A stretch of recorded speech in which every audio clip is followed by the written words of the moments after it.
Let's talk about the good, the bad, and the ugly when it comes to the AI. Keep in mind, my review for Civilization 7 is still on its way. It will probably arrive in the next few days. I'm trying to finishing it up right now. But I wanted to come back to you with an actual first impression of the AI now that I have finished my very first game, and I have been already playing multiple games at once with different people and all that.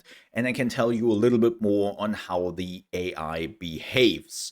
Now, to make this very clear, this is not a 300-hour review after I've realized how to completely outplay the AI.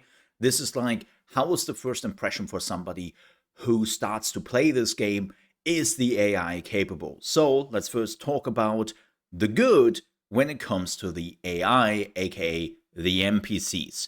I would say the AI is definitely present and is capable of playing their strengths. This is not a Civilization 6 case where the AI halfway through the game is throwing their arms in the air and goes, well, time for a holiday, see you next game. And then you don't really have any other NPC players in your game anymore you can play against, right? This is thankfully not happening, or hasn't happened to me at least in my games, so that's a good thing, right?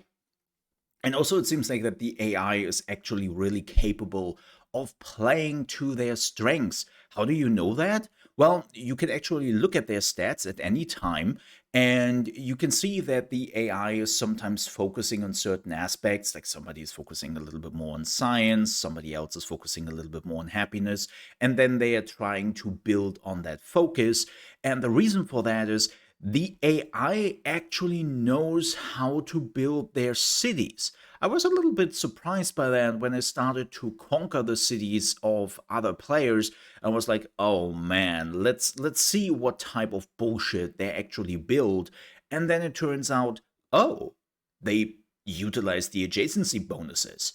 They actually utilize the world wonders and the surrounding areas. This is a smart building they are doing, and not just, well, I have a city here and I put some improvements down and see what sticks. So this is why they can actually focus on the strengths they have with their nation, their civilization they are playing, and with the leader they're having.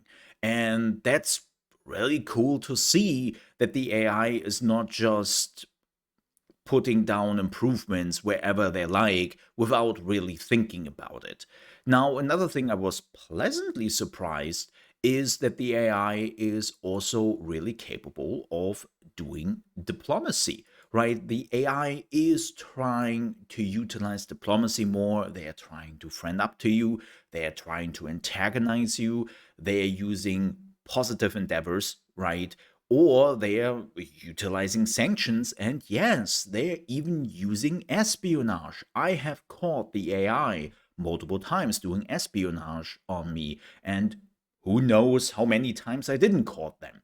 So they are definitely also utilizing the diplomacy menu, and they are trying to support each other or, well, attack each other. Because speaking about diplomacy, I declared war against Lafayette, and the next round, immediately, Napoleon also declared war on me. And you might think, oh, wait, Napoleon was probably in an alliance with Lafayette. No, they were not. Napoleon just saw an opportunity here.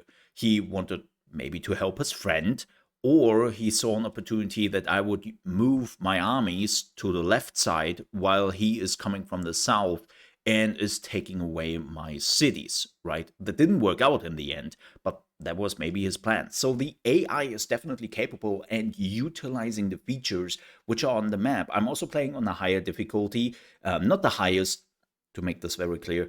I'm playing on the third highest you can do, which is like hard difficulty, I would say. And I never really had the feeling yet that they are getting a lot of boosts. If they do, I caught up very quickly to them. But it seems like they're just utilizing the features which are there. So, those were the positive aspects. Let's talk about the bad. When I declared war on Lafayette, I started my war, right? And I realized very quickly the AI is making so many mistakes when moving around their armies. They are sending units in one by one sometimes. They are not fully utilizing the general power. Like, they have generals with their armies, right? But a lot of units are never really in the range of the generals to get the bonuses, and so they are much weaker than they should have been. Another thing I also realized, when you were starting to build up your fortification and you have a general which is skilled in fortifications, right? That you are getting a lot of bonuses in Bastion, and you're basically invincible while the fortifications are up, or very strong while the fortifications are up, and near to your general, the enemy will still attack you. Where I'm like, bro, so you attacked me with a unit here which did 13 damage, while my unit did 49 damage to you. Why did you do that attack? What prompted you to do this? And yeah, it's just stupidity, right? They have so many moments where they're just dropping the ball, and then they have good moments again. That's the weirdest part. I'm not saying that the AI is a pushover while the war. When they have their armies together, they are trying to circumvent your defenses, they're trying to get your range units first, they are trying to play units which are strong against your units when they're attacking. They sometimes use the generals. They are trying to play around like some cities and some other areas in the game. And they have their moments where you go, whoa, if the AI wouldn't have done this one stupid round, they would have probably like killed my army here. This was bad because the AI knows to go after units. They're trying to protect their own units. They're swapping sometimes out the units, right? When they're realizing, oh shit, my frontline unit is getting damaged too much. I have another unit behind it. Let's swap it out and take the brunt with the fresh unit. Like, they're doing those moves where you go, that was good. That was really good. But then there are complete rounds where they forget that they are fighting you and definitely not play to their strengths. I don't know if it is the difficulty who is prompting to do this, or if it is actually the AI just blanking out, which would be really unfortunate if that is the case. Now, let's talk about the ugly, and that is creating new cities. You can see it right here, right? There's a settler here. This settler has been here for 10 rounds and will be here for another 10 rounds, and then something is happening to the settler, I don't know what. And they're just running around the whole time here and does nothing.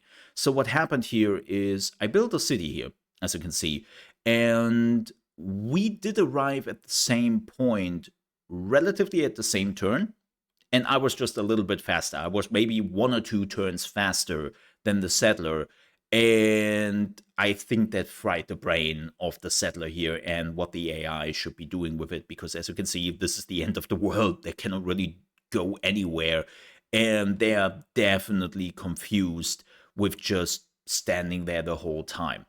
And they have this problem sometimes, right? When you are interfering with them expanding, they don't like that. Another thing I realized is they had a city even here. As you probably can see, there is no city here anymore. And that's because after just 4 turns, the city had an uprising because they were too close to my sphere of influence. And Tubeman had no cities nearby. This is where Tubeman is, somewhere here, right? And so she sent a settler over here to settle here next to me, and then lost the city after 4 turns. And I'm like, well, you should have seen that coming. Like, what prompted you to do this? Speaking about other towns, let's talk about this one. You can see it right here, which was also built super close to my sphere of influence, but this was built by Machiavelli, and he sent a settler here. Where does Machiavelli start? Up here. This is where his main city is. So he sent a settler for like 15 turns down here to settle right next to me. And I don't know why he did that. It started actually a war, which I'm still fighting here in this playthrough. And that's basically how we are ending up. And you might think, yeah, well, Mole, it's because he didn't really have prime real estate on its way down here. He had to settle here. No, all the towns and stuff you can see here, besides of this one, right? But all this didn't exist. This didn't exist. And he could have just taken all this prime real estate over there. And he decided not to. No, he sent a settler all the way down in front of my place. And I was just like, nah, dude, I'm not taking that. I'm taking that city back, right? So this is the ugly moments, I would say, when the AI does something with a very important unit, which absolutely makes no sense and is just there to push your buttons, I would say. And yeah, that's the complete, okay, they lost the plot moment. And that's unfortunate when that happens. Thankfully, it doesn't happen too often, but you will realize it very quickly when it does. The army part is, again, fixable, I would say, because I don't know if it is intentional on the difficulty or not. I have to see. But so far, I can say the AI is present.